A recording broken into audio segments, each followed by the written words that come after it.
So for step 12, the differential gear for the front, well, this is pretty much a repeat of what we did last time. So there's all the gears, the washers, the screws, etc. And we're now into bag B. So we've got our gears here, so I'll set this up and we'll put this together.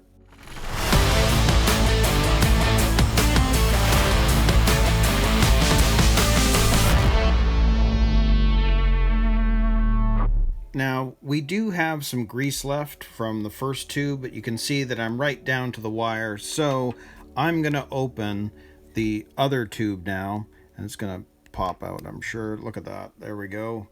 And we'll start off with lubing the washer here.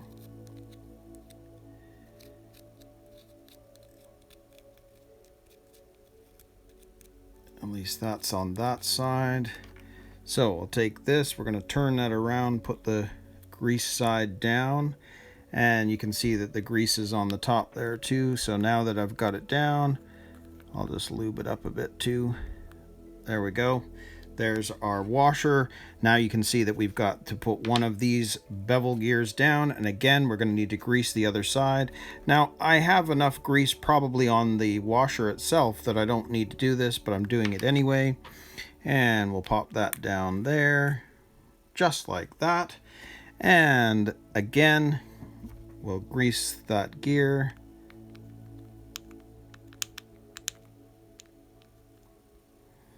I've got enough down there. And you can see that we need to work on the star again. So I'm going to take the star and we'll grease that one, kind of go around. Now it's starting to get slick again, so we'll put one on there, one on there, turn that around so I can grease this side.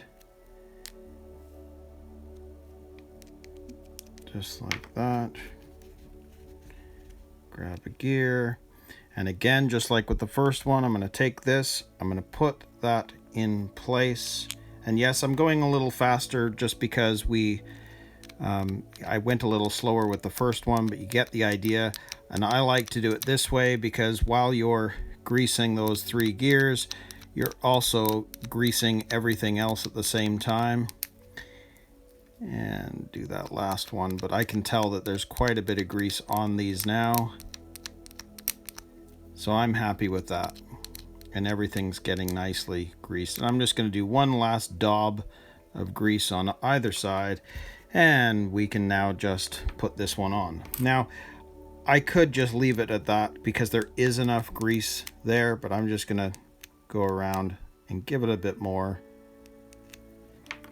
before I pop that on top. But you can see that's what we've got so far. And then if we're flipping to the other side, that's going to sit just like that. There's going to be some grease on here, which I'll put some there and around. That's going to end up greasing this side, so I'm not worried about putting grease on that. And we'll put some grease around the top. So there you go. There is the top. And now that we've got that and the washer done, we can now put this in place. And we've got the 3 pieces that are going to fit in where the holes are, leaving it open for where the screws have to go. So that's going to sit just like that. Now I'm just going to clean off my hands a little bit here. And what we're left with is screwing these screws in place.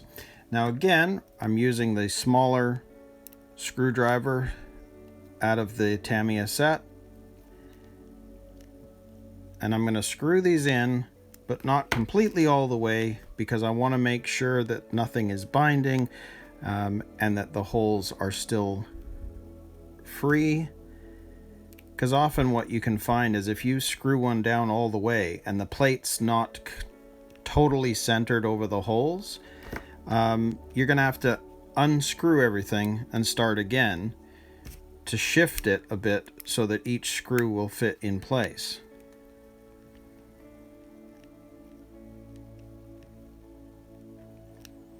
But they're all going in nice, so I'm going to start screwing these down a little more. And remember, these are tiny tapping screws. So even though this is going into a harder plastic, if you over tighten, you could find that you would strip that out.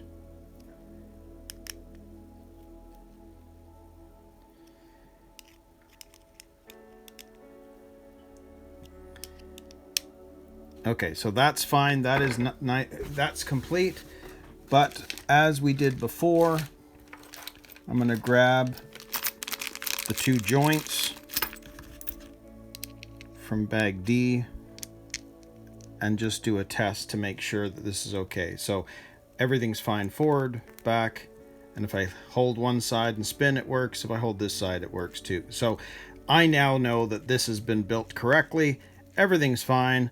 So that means that our differential gear for the front is complete. So step 12 is done.